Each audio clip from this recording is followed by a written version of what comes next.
Halo guys, selamat siang. Kami dari kelompok 3 ingin mempresentasikan hasil temuan kami, audit kami di bidang server Universitas Nusa Putra. Baik, kami akan sajikan atau presentasikan dalam beberapa slide.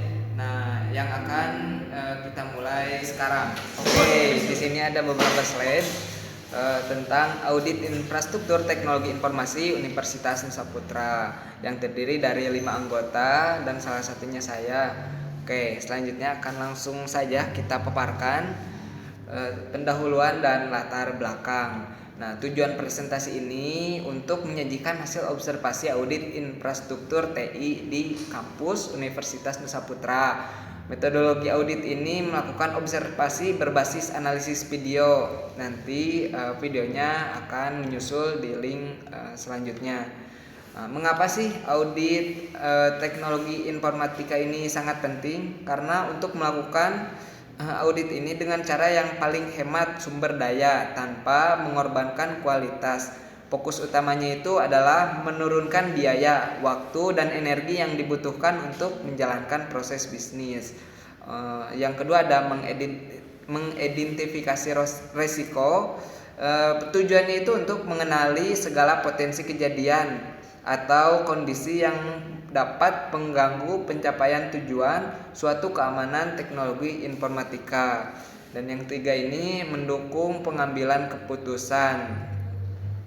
Audit teknologi informatika ini salah satu tujuannya itu ketika akan mengambil keputusan, maka keputusan itu akan diambil secara lebih strategis. Baik, untuk gambaran umum infrastruktur TI-nya ada fungsi utama. Fungsi utama itu mendukung kegiatan akademik dan administrasi universitas.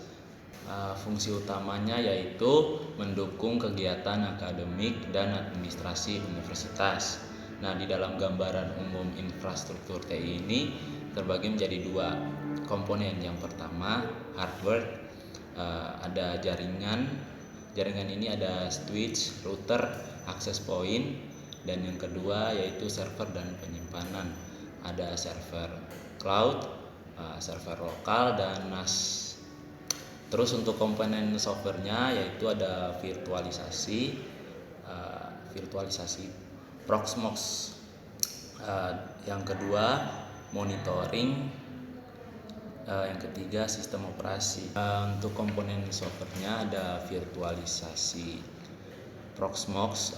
Virtualisasi Proxmox ini adalah platform virtualisasi berbasis open source yang sangat berguna untuk mengoptimalkan penggunaan sumber daya pada sebuah server. Dengan menggunakan Proxmox, satu server fisik dapat digunakan untuk menjalankan berbagai mesin virtual atau kontainer secara bersamaan. Untuk aspek teknis dan operasional, pengelolaan jaringan, konfigurasi port jaringan custom sebagai respon insiden keamanan masa lalu, dan selanjutnya manajemen server dan data, penggunaan Proxmox untuk optimalisasi sumber daya server. Grafana aktif memantau sistem. Dan untuk sistem operasi dominasi oleh Linux pada server karena keunggulan stabilisasi dan keamanan open source-nya.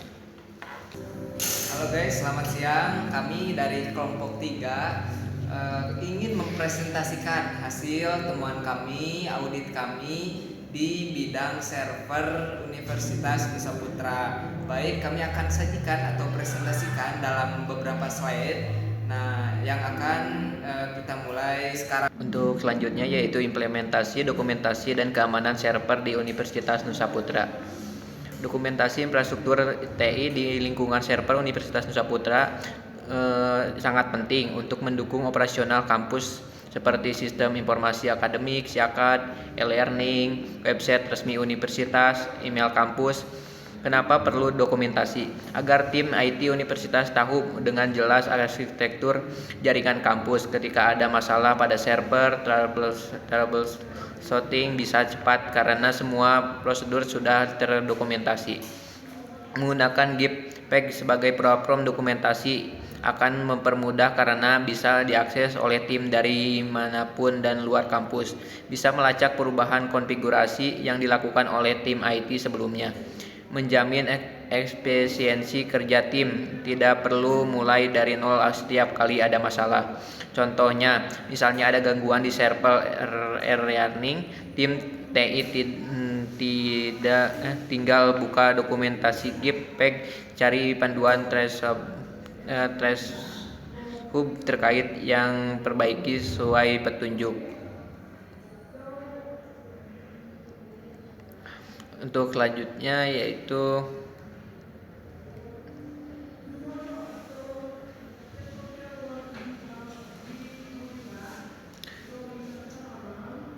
keamanan data manajemen akses.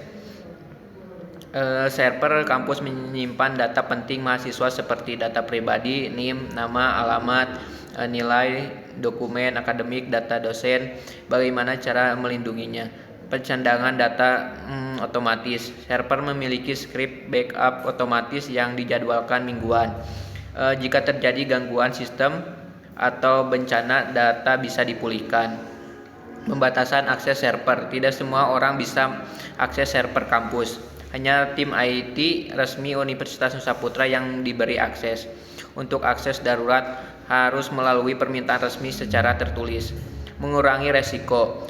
Risiko data mahasiswa bocor atau disalahgunakan jadi lebih kecil. Setiap aktivitas di server bisa ditelusuri jika ada masalah.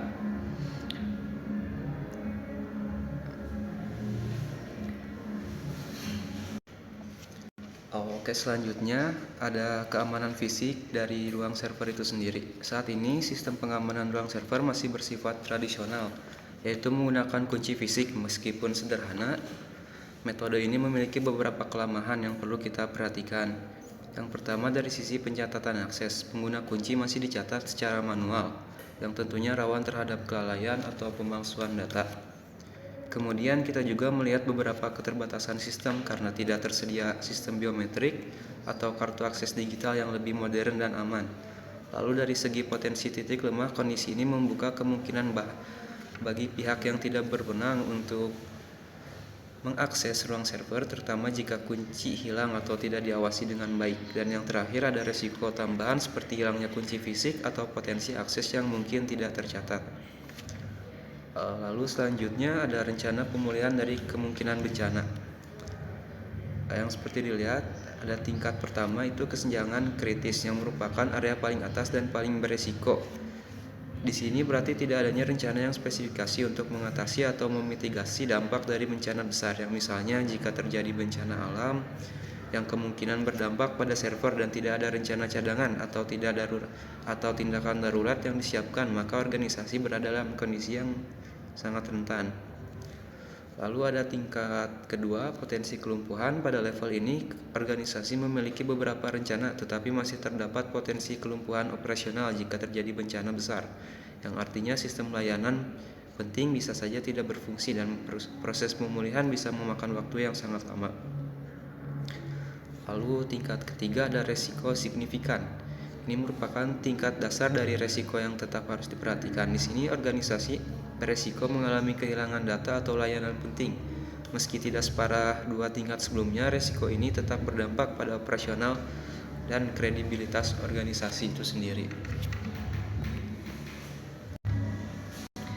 Selanjutnya ada peningkatan keamanan fisik. Implementasi sistem akses ruang server berbasis biometrik atau RFID. Peningkatan keamanan fisik, kami menyarankan penerapan sistem akses ke ruang server yang lebih aman seperti menggunakan biometrik atau RFID.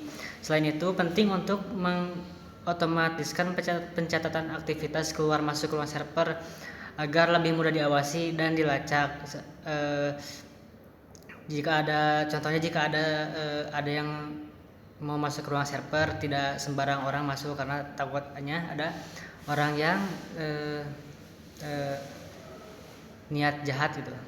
Yang kedua adalah pengembangan DRP komprehensif, merancang dan menguji rencana pemulihan bencana untuk bencana alam seperti gempa atau banjir.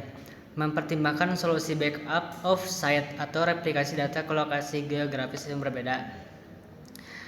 DRP atau Disaster Recovery Plan harus dirancang dan diuji untuk menghadapi bencana seperti gempa atau banjir, dan menyarankan penggunaan backup off-site atau replikasi data ke lokasi berbeda untuk menjamin ketersediaan data saat terjadi gangguan.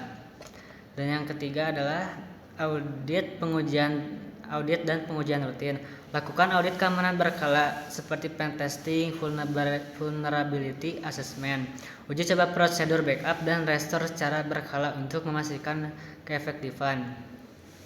Nah, ini juga keamanannya harus diperiksa melalui audit berkala seperti pen testing atau vulnerability assessment. Tak kalah penting, pengujian prosedur backup dan restore juga perlu dilakukan secara rutin agar dibutuhkan sistem dapat dipulihkan dengan cepat dan efektif. Yang terakhir adalah kesimpulan. Kesimpulannya adalah Universitas Nusa Putra memiliki fondasi TI yang kuat dengan praktik baik, dokumentasi backup, namun perlu peningkatan dalam keamanan fisik dan rencana menghadapi bencana alam. Investasi keberlanjutan dalam TI adalah kunci keberlanjutan operasional. Sekian dari kami, kurang lebihnya mohon maaf. Wassalamualaikum warahmatullahi wabarakatuh.